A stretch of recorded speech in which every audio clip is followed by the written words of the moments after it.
Chris, clean sheet, 0-0, could have been more. Turned into one of those end of season feels at the end of the game there.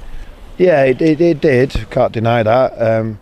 But we also started the game with intent to try and win it for our great supporters. I mean, the goalkeeper, I think, he's being interviewed from their press, so that shows who they want to grab from their team in terms of keeping Nick, Jimmy, and Jack Armour out. You know, two great headers, good save from Jimmy. Don't get me wrong. From my perspective, I want to be scoring them goals, but we didn't, and then the game sort of became an even match. Well done to Walsall.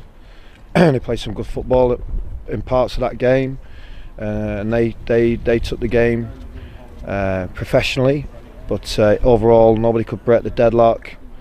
We had to obviously make a change before the game. Aaron pulled out the warm-up, which wasn't great news, so yeah, we adjusted well, and we tried our best to win that match. You said after the game last weekend, you said it through the week, that you were going to pick the team to try and win 3 points.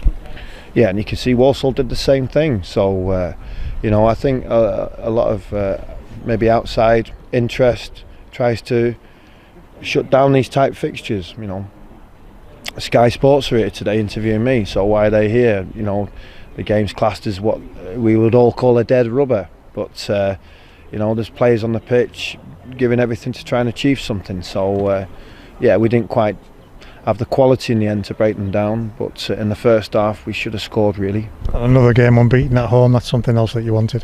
Well, yeah, I wanted the clean sheet. I think that's 15 at the start of a season, although it's high stakes what you ask for, high standards. You know, I had an earmark of 20, so we've fallen short, but we've, you know, without looking too, I don't know on the other results, I've not had time to have a look, but prior to the game we'd scored the most goals at home, and I wanted to try and break 40, but we couldn't get one, so we needed 2 to do that today, and we didn't do it. What kind of manager are you? Will you start thinking about the what ifs over the next couple of days, or are you just happy with what you've achieved? Oh, we've got to celebrate what we've achieved, because in theory it shouldn't really happen. Sometimes that's difficult to hear from a Carlisle perspective, because supporters love their club more than any other club. We are the best club in the world, not in League Two, in the world, to a Carlisle fan. But in using logic and understanding, we've done very well. Of course, I'm disappointed because we did ever so well and wanted to try and touch something. But I think the players will have learnt a lot in that time of not gaining something that we can celebrate in terms of possibly being in the playoffs, or even being in an automatic position, and possibly even looking at, you know, winning a league. But in reality of all that, in terms of how it's supported, it's hard to gain. So we've gone beyond them parameters and played football with good content, scored lots of goals, protected our home record, and had a really good goal this season. So well done to everybody. In terms of those lessons learned with keeping so much of the squad together, there's a bit of stability here now. Are they going to be important, those lessons going forward? I think so. I think you've got to try and make things better. So that's an individual player, that's the way you play, and it's who's doing what within that moment to make it better. So we've got to do that as staff. We have to get better to improve the players, but the players have to strive to get better. And you know, we've got a few fights on our hands now in terms of returning some very good players, and we'll go into an open market, unfortunately, with that, because there's a lot more suitors that pay more finance. But the buy-in is me, us, how we play, what we do, the great club that we are, and obviously try to represent our supporters in that.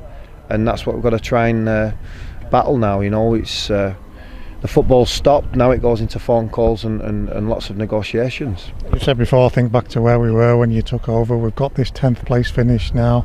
Next step, is it again more improvement, more moving forward? Well, you'd like to think so. Obviously that needs support to be able to do that too. They're tough questions, especially when, you know, it's been tough out there in the bigger world. But what I do know is it's more than 7 players I'll have before I come back to pre-season, and what I'll have to try and do is retain certain individuals, enhance the players we've got. The players' experiences of this season will stand them in good stead. A lot of newness to it with a lot of players doing, you know, just experiencing new things. So I'm looking forward to stepping forwards with that. There's no guarantees of anything. The game starts at 0. All them teams have finished above with far more resources, have a chance to go again in the summer.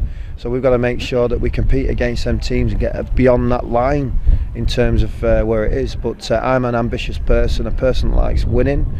I've done that, I've tried to do that since I've come in, and I'll continue to do that to try and make us better, no matter sometimes how harsh circumstances are. There's no excuses for me. There will be some new faces, Chris. How far down the line are you with that kind of thing? Well, nowhere, because return and release lists haven't been done, and we've got good players who I want to re-engage with, and you know, David did a great job last summer. Hopefully he could do a great job this summer. Excellent last summer, and he can help support the difficulties we have to try and hold on to good players that will be wanted players. So we've got to make sure we try our best with that, and then we've got to make sure that the players that are here have a good rest and get ready for a tough pre-season, and hopefully a normal pre-season. I think it's 8 players that we haven't notified the fans about. When can the fans expect to hear news about whether we're re-engaging or giving contracts or offers or whatever?